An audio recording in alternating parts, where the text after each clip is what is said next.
Motivational সূরা হচ্ছে দুইটা, এক সূরাতুদ দুহা আর এক হচ্ছে সূরাতু আলাম নাশরাহ।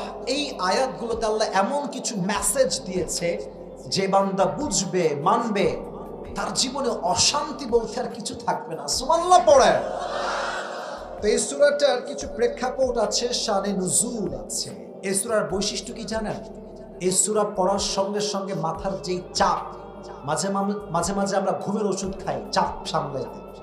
অনেক লোক আছে যারা চাপ কমাইতে মদ খায়, গাঁজাও খায়। আস্তে ঠিক বলেন কেন? আপনার জোরে বলতে হবে তো ভাইরা, ঠিক আছে কিনা? যে মদ পান করে, যে নেশা করে, তার ডিপ্রেশন কখনো হালকা হয় না, তার ডিপ্রেশন আরো বেশি লেভেলে বেড়ে যায়। আর যে কোরআন পড়ে বিপদের সময়, কষ্টের সময় তার দুঃখ কষ্ট হালকা করে দেয়, একজন আওয়াজ দিয়ে বলেন তো তিনি কে? এই সূরার সেন্ট্রাল থিম বা সাবজেক্ট ম্যাটার হচ্ছে you cannot be upset as a Muslim. This is the main message of this surah. Never lose hope and never be frustrated. হতাশ হওয়া যাবে না, নিরাশ হওয়া যাবে না। আল্লাহ বলছে তোমার গুনাহ কত করেছো তুমি, ইন্নাল্লাহা ইয়াগফিরু যুনুবা জামিআ। যখন তুমি দুটো হাত তুলে আল্লাহর কাছে তওবা করবা, তোমার এই চোখের পানি নাকের ডগায় আসার আগেই আমি আল্লাহ তোমার জীবনের সমস্ত গুনাহ খাতা মাফ করে দেব। টেনশনের কোনো কারণ নাই। মুসলমান তো একটা কথা বলবে, যার রব আছে তার টেনশনের কোনো কারণ নাই, ঠিক কিনা বলেন? প্রত্যেকটা সূরার একটা শানে নুজুল আছে। কেন নাজিল হয়েছে, কোন প্রেক্ষাপটে নাজিল হয়েছে, আমরা তাফসীরে ঢুকে যাচ্ছি, খুব মনোযোগ দিয়ে শুনবেন। নবীজির কাছে প্রতিনিয়ত আল্লাহর পক্ষ থেকে ওহী নাজিল হতো। হঠাৎ করে ওহী আসা আসমান থেকে বন্ধ হয়ে গেল। একদিন যায়, 2 দিন যায়, 3 দিন যায়, 4 দিন হয়ে যায়, এভাবে 2 সপ্তাহ কেটে গেল, ওহী আর আসমান থেকে নামে না। আল্লাহর হাবিব টেনশনে পড়ে গেলেন, আল্লাহ কি আমার উপরে নারাজ হয়ে গেল নাকি, ওহী কেন আসে না? এদিকে কাফেররা তো সুযোগে আছে, নবীকে কখন গালি দেওয়া যায়, সুযোগ বুঝে বলছে, আরে মুহাম্মদ তোর রব তোরে ভুলে গেছে। নাউজুবিল্লাহ পড়লেন না? তোর রব তোরে না ভুললে ওহী বন্ধ হলো কেন? নবীজি টেনশনে পড়ে গেলেন যে আল্লাহ ওহী নাজিল হয় না কেন? And he started to miss the revelation. ওহীকে তিনি মিস করতে আরম্ভ করলেন। আর কাফেররা গালির পরে গালি দেওয়া শুরু করলো যে মুহাম্মদের রব মুহাম্মদকে ভুলে গেছে। এবার আল্লাহ তাআলা সমস্ত কাফেরদের বিরুদ্ধে আয়াত নাযিল করেন। আল্লাহ বললেন ওয়াদুহা ওয়াল লাইলি ইযা সাজা। নবী হে, সূর্যের কিরণের শপথ, আলোর শপথ, আর রাতের শপথ, রাত যখন হয় নিঝুম আর নিস্তব্ধ। আল্লাহ এই রাত দ্বারা ওহীর অনাগমন বুঝালেন, আর দিন দ্বারা ওহীর আগমন বুঝালেন। আচ্ছা, টাঙ্গাইলের রানাগাছার ভাইরা সারা দিন যদি আলোই থাকে, রাত না হয়, ভাল লাগবে? একটু সুন্দর জবাব বলেন, ভাল লাগবে? আবার সব সময় অন্ধকার, কোনো আলো নাই, সূর্য নাই, ভাল লাগবে? আল্লাহ বলছেন নবী হে, ওহী যদি নাজিল হতেই থাকে, ওহীর একটা প্রেশার আছে, এই আমি আল্লাহ তোমার জীবনের সমস্ত গুনাহ খাতা মাফ করে দেব। টেনশনের কোনো কারণ নাই। মুসলমান তো একটা কথা বলবে, যার রব আছে তার টেনশনের কোনো কারণ নাই, ঠিক কিনা বলেন? প্রত্যেকটা সূরার একটা শানে নুজুল আছে। কেন নাজিল হয়েছে, কোন প্রেক্ষাপটে নাজিল হয়েছে, আমরা তাফসীরে ঢুকে যাচ্ছি, খুব মনোযোগ দিয়ে শুনবেন। নবীজির কাছে প্রতিনিয়ত আল্লাহর পক্ষ থেকে ওহী নাজিল হতো। হঠাৎ করে ওহী আসা আসমান থেকে বন্ধ হয়ে গেল। একদিন যায়, 2 দিন যায়, 3 দিন যায়, 4 দিন হয়ে যায়, এভাবে 2 সপ্তাহ কেটে গেল, ওহী আর আসমান থেকে নামে না। আল্লাহর হাবিব টেনশনে পড়ে গেলেন, আল্লাহ কি আমার উপরে নারাজ হয়ে গেল নাকি, ওহী কেন আসে না? এদিকে কাফেররা তো সুযোগে আছে, নবীকে কখন গালি দেওয়া যায়, সুযোগ বুঝে বলছে, আরে মুহাম্মদ তোর রব তোরে ভুলে গেছে। নাউজুবিল্লাহ পড়লেন না? তোর রব তোরে না ভুললে ওহী বন্ধ হলো কেন? নবীজি টেনশনে পড়ে গেলেন যে আল্লাহ ওহী নাজিল হয় না কেন? And he started to miss the revelation. ওহীকে তিনি মিস করতে আরম্ভ করলেন।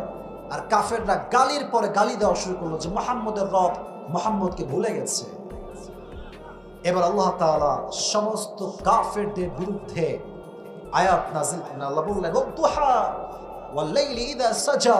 নবী হে, সূর্যের কিরণের শপথ, আলোর শপথ, আর রাতের শপথ, রাত যখন হয় নিঝুম আর নিস্তব্ধ। আল্লাহ এই রাত দ্বারা ওহির অনাগমন বোঝালেন, আর দিন দ্বারা ওহির আগমন বোঝালেন। আচ্ছা, টাঙ্গাইলের রানাগাছার ভাইরা সারা দিন যদি আলোই থাকে, রাত না হয়, ভাল লাগবে? একটু সুন্দর জবাব বলেন, ভাল লাগবে? আবার সব সময় অন্ধকার, কোনো আলো নাই, সূর্য নাই, ভাল লাগবে?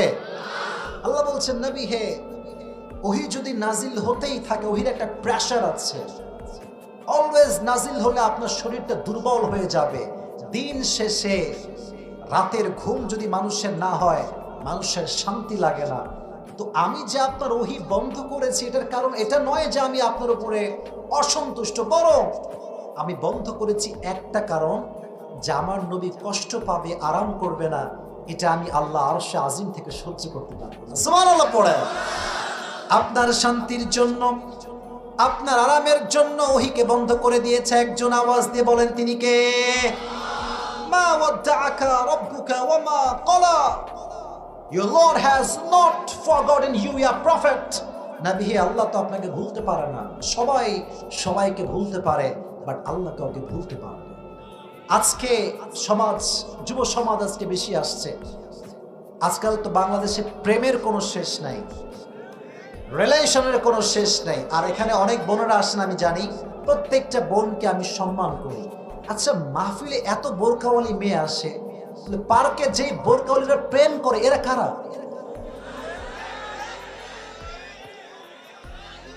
ঠিক আছে না যুবক ভাই? আমার কথাটা, আমি কোনো বোনকে অসম্মান করছি না। আমার কথা হচ্ছে, দাড়ি রাখলেই যেমন দিনদার হওয়া যায় না, বোরকা পড়লেই তেমন প্রকৃতপক্ষের দিনদার হওয়া যায় না। দিনদার হতে হলে এই যে এখানে যে জায়গাটা আছে না, এটা পরিষ্কার হতে হবে। আমি স্পষ্ট দেখেছি অনেক বোরকাওয়ালি মেয়ে প্রেম করছে ঢাকাতে। আমি দেখেছি যে ওর সঙ্গে আছে টাটকা টিকটকার, ওর দুই পাশে দুই চুল কিছুই নাই, মাঝখানে ঘোড়ার মতো সদা লম্বা লম্বা সজরের মতো চুল। তো আমি দেখে বুঝলাম যে আজকালকার মেয়েদের রুচি এই পরিমাণ নষ্ট হয়েছে, যেটা মুখ দিয়ে বলা সম্ভব নয়। ঠিক কিনা বলেছে?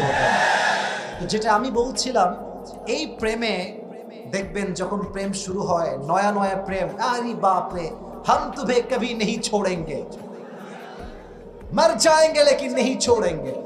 তো এক মেয়ে তার, আপনাকে রাগটা করছেন নাকি আমার কথায়? যদি রাগ করেন তাহলে আমি জাস্ট তাফসিরি বলবো, বাস্তবে কোনো কথা বলতে পারবো না। বলা যাবে তো ইনশাআল্লাহ? একটা মেয়ে তার বয়ফ্রেন্ডকে বলছে যে, জান, তোমার সঙ্গে আমার কখনো ভালোবাসার ব্রেকআপ হবে না, যদি হয় সেদিন মৃত্যু হবে। সেদিন কি হবে? মৃত্যু হবে। তো কয়েকদিন পরে গার্লফ্রেন্ড বলছে ব্রেকআপ। তো বয়ফ্রেন্ড বলছে, কি রে ব্রেকআপ কেন? তুমি তো বলছো মৃত্যু পর্যন্ত আমাদের ব্রেকআপই হবে না। বলছে, আমি বলেছিলাম মৃত্যু হলে, কার মৃত্যু এইটা বলি না, আমার নানি মরছে, তোর সঙ্গে ব্রেকআপ। তার মানে আজকাল যত ভালোবাসা আছে, ভেজাইলে ভালোবাসা। আজকে ভালোবাসে, কালকে সরকারি টাকলাকে বিয়ে করে ফেলে। আল্লাহ বলছেন, মা ওয়াদ্দাআকা রাব্বুকা ওয়া মা ক্বালা। আমি যারা ভালোবাসি তারা কখনো আমি বলতে পারি না। সুবহানাল্লাহ পড়েন।